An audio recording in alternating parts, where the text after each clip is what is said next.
हम यहाँ पर उनकी आवाज लेकर आते हैं, हम कुछ सीखने आते हैं, हम नए सांसद हैं। इन्होंने संसद अगर पिछले 2-3 दिन को छोड़ा जाए तो साल पर शायद ही थोड़ा चलने दिया है। एसआईआर कर करके इन्होंने यहाँ पे तमाशे किए, लेकिन अब जब इनको बोलने की बारी आई एसआईआर पे, तो अध्यक्ष महोदय जी, हम देख रहे हैं कि कल leader of opposition Rahul Gandhi ji ने, मुझे लगा क्या खुलासा होगा, हम भी बड़े उत्सुक थे, सारी साल हमने एक ही शब्द सुना है, अब ये क्या ग्रैंड रेवलेशन होगी।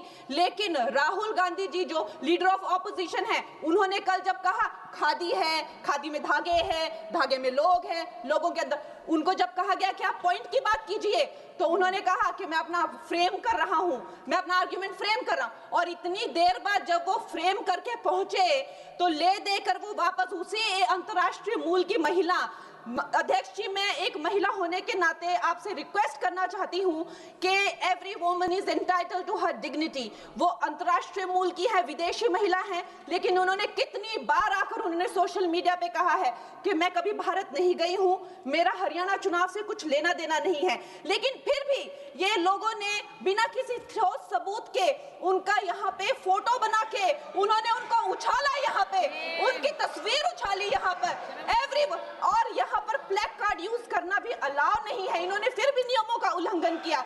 मैं चाहती हूँ सबसे पहले तो मैं इस सदन की तरफ से उन महिला से बहुत ही माफी मांगती हूँ कि इस सदन में बिना कि उनकी आजकल जो पर्सनैलिटी राइट्स का भी एक बहुत बड़ा क्राइम होता है, उसके उपरांत उनका फोटो यहाँ यूज किया गया, मुझे बहुत खेद है। भारतीय संसद की तरफ, संसद भवन की तरफ से हम उनसे माफी मांगते हैं। और ये देखिए, महिलाओं का हमेशा ये अपमान करते हैं, लेकिन हमारे प्रधानमंत्री चाहे बेटी बचाओ बेटी पढ़ाओ हो, महिलाओं को शौचालय देने से लेकर, महिलाओं को गैस देने से लेकर, महिलाओं को जो है वो छात्रवृत्ति, न जाने कितनी ऐसी योजनाएं हैं।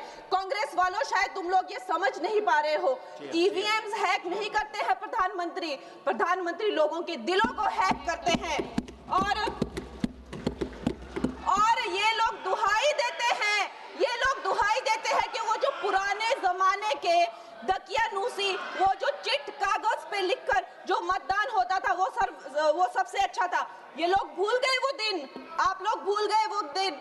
इंदिरा गांधी वर्सेस राज नारायण का केस, उसको जो है इतिहास में The case that shook the nation के नाम से जाना जाता है। उस पर मैंने एक फिल्म भी बनाई हुई है। वोट चोरी और वोटों की धांधली के लिए एक प्रधानमंत्री पे एक साधारण से नेता ने केस किया था और उस धांधली में वो पकड़ी गई थी।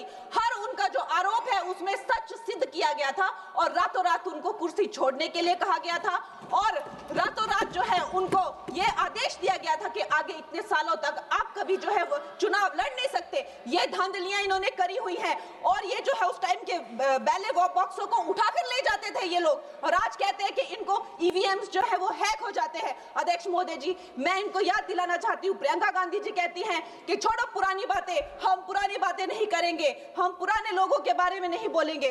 तो मैं ये जानना चाहती हूँ कि आपकी जो माता जी हैं वो तो आपकी अध्यक्ष है और इस वक्त की वो अध्यक्ष है, उनकी जो है आप देखिए, जब उनकी नागरिकता नहीं थी, जब उनके पास 1983 में नागरिकता आई, उसके कितने साल पहले से वो वोट देती आ रही हैं।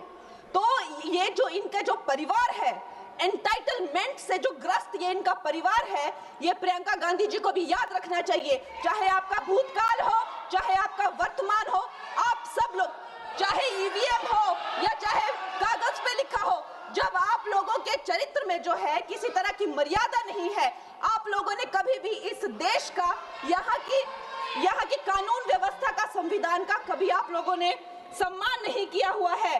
और अध्यक्ष महोदय जी, बिहार में जैसे ही एसआईआर लागू हुआ, हमारी सरकार ने जो है कम से कम 60 लाख से ज्यादा अवैध, अब ये जो सारे अमाननीय वोट कार्ड है, ये सिर्फ घुसपैठियों के नहीं है, कुछ ऐसे लोग हैं जो माइग्रेट हो गए हैं, कुछ ऐसे भी लोग हैं जो इस दुनिया में है ही नहीं, 60 लाख से ज्यादा। और अगर अगर वो लोग जेन्युइन थे तो उन्होंने किसी ने तो रिक्वेस्ट करनी चाहिए थी कि भाई मेरा वोटर आईडी कैंसिल हुआ है।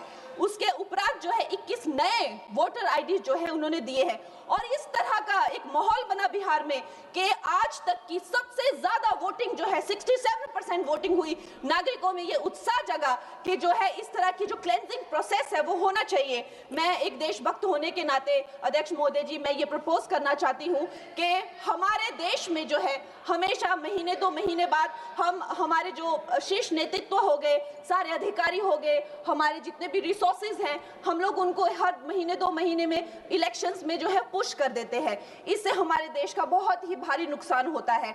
और मैं ये चाहूंगी कि 1 नेशन 1 इलेक्शन जो नरेंद्र मोदी प्रधानमंत्री जी जो कहते हैं कि एक वोटिंग जो है डेमोक्रेसी के उत्सव के रूप में, जैसे कि दिवाली होती है, होली होती है, उस रूप में मनाया जाए, क्योंकि ये सिर्फ सरकार का ही नुकसान नहीं है। 10,000 करोड़ से ज्यादा का जो नुकसान होता है सिर्फ वही नहीं है, लेकिन मुझे लगता है कि धीरे धीरे हमारे जो नागरिक भी है उनमें जो वोटिंग फटीक है, बार बार उन्हें जागरूक करना, बार बार कई जगहों से जहां वो काम करते हैं वहां से उनको ट्रैवल करके अपने नेटिव प्लेसेस पे आना और बार बार मार्केटिंग करके, it is exhausting for the whole ecosystem. तो मैं ये प्रपोज करना चाहती हूँ कि 1 नेशन 1 इलेक्शन को लाया जाए और ये जो भी हमें जिस तरह की जो असुविधा होती है हर महीने 2 महीने में इलेक्शंस की, उससे जो है हम बच सकते हैं। जय हिंद। धन्यवाद जी। माननीय